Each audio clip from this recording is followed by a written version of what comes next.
Complication ఏమంటదు. June 2019 sir, ఎప్పుడైతే అప్పుడు తెలుగుదేశం ప్రభుత్వము దిగిపోయి వైసీపీ ప్రభుత్వం వచ్చిందో ఆ రోజుకి మన రాష్ట్ర అప్పులు ఏది బడ్జెట్ బోరోయింగ్స్ అంటే 2.57 lakh crore రాసుకోండి దయచేసి. అట్లాగే ఆఫ్ బడ్జెట్ బోరోయింగ్స్ వచ్చి 47,000 కోట్లు. ఇది సార్ ఆ రోజున అంటే 3,04,000 కోట్లు. ఇది ఆ రోజు మనకు అప్పుల పరిస్థితి. కానీ సార్ అదే జూన్ 2024కి అంటే వైసీపీ ప్రభుత్వం 5 ఏళ్ల పరిపాలనను బాగా వెలగబెట్టి ఏం చెప్తున్నాడు కదా, మేము అంత చేశాం ఇంత చేశాం, ప్రజలను అసలు సుసంపన్నులు చేశాం, ఈ రాష్ట్రాన్ని పూర్తిగా వెలుగులోకి తెచ్చామని. ఈయన దిగిపోయే నాటికి మొత్తం స్టేట్ లయబిలిటీస్ వచ్చి 9.74 lakh crores.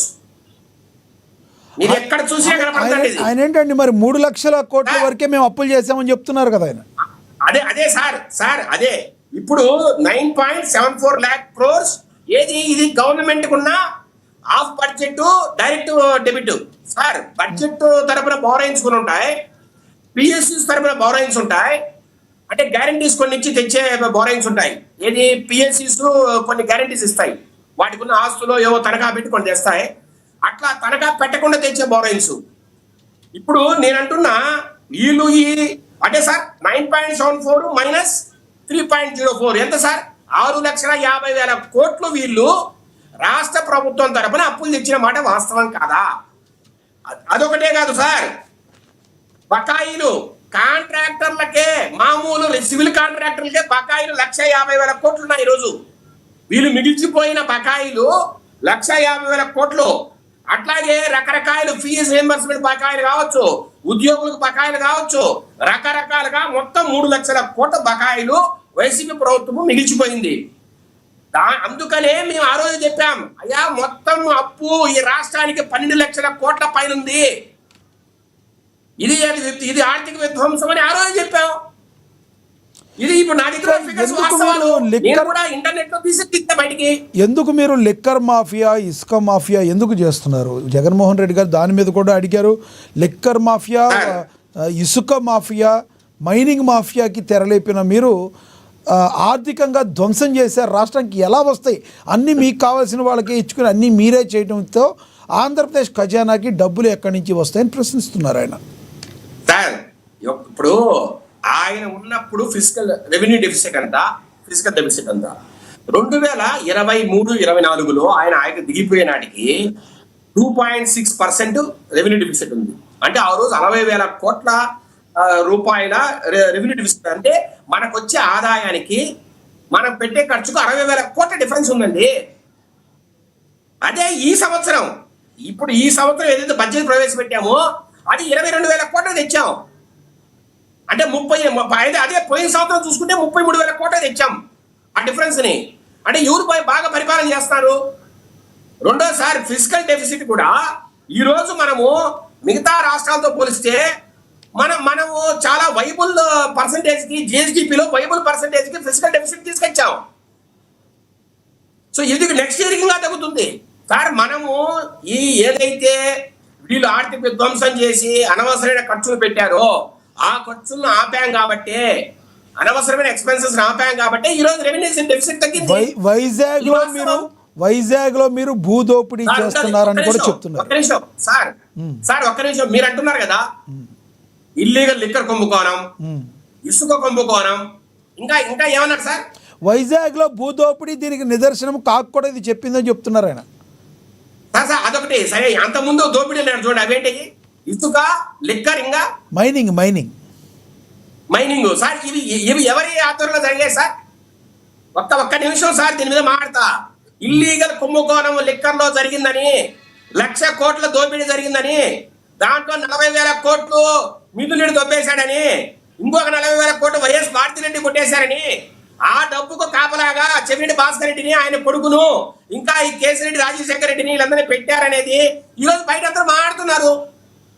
కృష్ణమోహన్ రెడ్డికి, ధనుంజయ రెడ్డికి 10,000 కోట్ల డబ్బు చేరిందని మాట్లాడతారు. కాదు సార్, ఇంతమంది 10,000 కోట్లు సంపాదించాడు, దాంతోనే హాస్పిటల్ కట్టాడు హైదరాబాద్.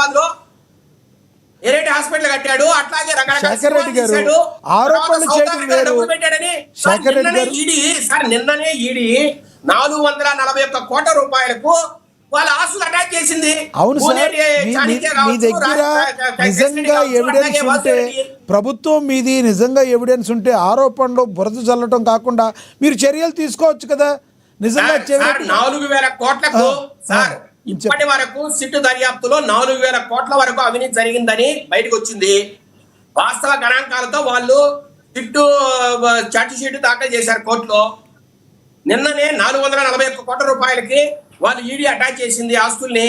మొత్తం 1000 కోట్ల వరకు ఏదైతే వాళ్ళు ఈ రోజు గుర్తించారు ఆస్తులు, ఏది ఈ దీని ద్వారా ఈ ఇల్లీగల్ లిక్కర్ స్కామ్ లో వీళ్ళు సంపాదించిన ఆస్తులు 1000 కోట్ల వరకు ఇప్పటి వరకు ఈడీ గుర్తించింది. దాంట్లో 441 కోట్లు అటాచ్ చేసింది. ఇంతకన్నా ఇంకా ఏమి వాస్తవాలు కావాలి సార్? వీళ్ళు కుంభకోణం చేసిందనేది అదొకటి. తర్వాత ఇసుక కుంభకోణము శేఖర్ రెడ్డి పేరుతో మీరు తమిళనాడు చెందిన శేఖర్ రెడ్డి పేరుతో మీరు టెండర్ వేసి, శేఖర్ రెడ్డి అంటే మీరు కాదు కదా. శేఖర్ రెడ్డి అంటే మీరు కాదు కదా. Telangana sir, Tamil Nadu Shekhar Reddy. Tamil Nadu Shekhar Reddy, okay right. తమిళనాడులో శేఖర్ రెడ్డి వాడు సార్. ఆయన చేసే పని ఇసుక దందా. ఓకే. ఆయన పేరు మీద టెండర్ వేసుకొని పెద్దిరెడ్డి మిథున్ రెడ్డి పూర్తిగా రాష్ట్రం అంతా తన అనుయాయులకు, తన సామంతరాజులకు పంచి మొత్తం 50,000 కోట్లు దోచేశారు సార్. అంటే సార్ వీళ్ళు చేసే కుంభకోణాలకు మనం బయట తీయాలంటే కాదు సార్, మీరు జనాలందరికీ చెప్పారు శేఖర్ రెడ్డి గారు.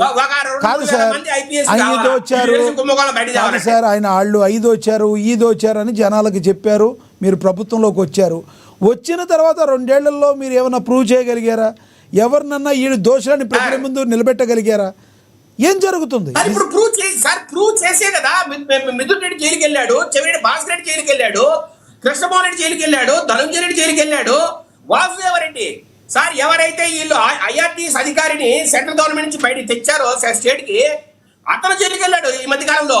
ఇంకా త్వరలో జగన్మోహన్ జైలుకి వెళ్తాడు. ఇది ఖచ్చితం, మీరు రాసి పెట్టుకోండి సార్. ఆ డబ్బు జగన్మోహన్కి చేరాయి, జగన్మోహన్ భార్యకి చేరింది, వారు జైలుకి వెళ్ళడం ఖాయం. ఇప్పుడు భారతి గారిని కూడా మీరు జైలుకి పంపిస్తారు అయితే? సార్ దొరికితే ఎవరైనా పోతారు సార్ జైలుకి, ఆడా లేదు మగా లేదు. ఖచ్చితమైన ఆధారాలు వాళ్ళు చెప్పండి. డబ్బులు ఎవరు చేరాయి అనేది దొరికితే ఎవరైనా చేరుకోవాల్సిందే. జగన్మోహన్ రెడ్డి గారు వాళ్ళు చేసి సార్ ఈ కుంభకోణాలు వాళ్ళు చేసి మా మీద ఉత్తరమైంది.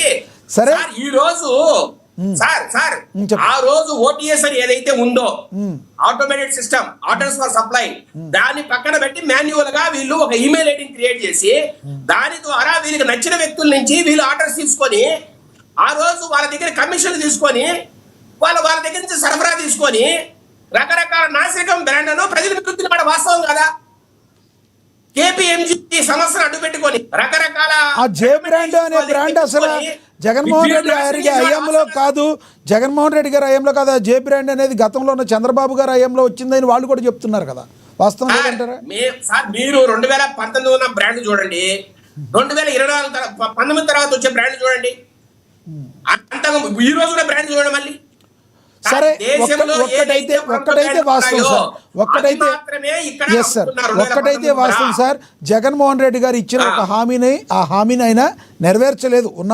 కొన్ని నెరవేర్చినట్లో లిక్కరు అనేదాన్ని మేము రూపుమాపుతాం అన్నారు, దాన్ని నెరవేర్చలేదు. అయితే ఒక్క మాట మాట్లాడినివ్వండి దయచేసి. మీ ప్రభుత్వం వచ్చిన తర్వాత బెల్ట్ షాపులు పెరిగిన మాట వాస్తవమా కాదా? దీన్ని ఏమాత్రం కంట్రోల్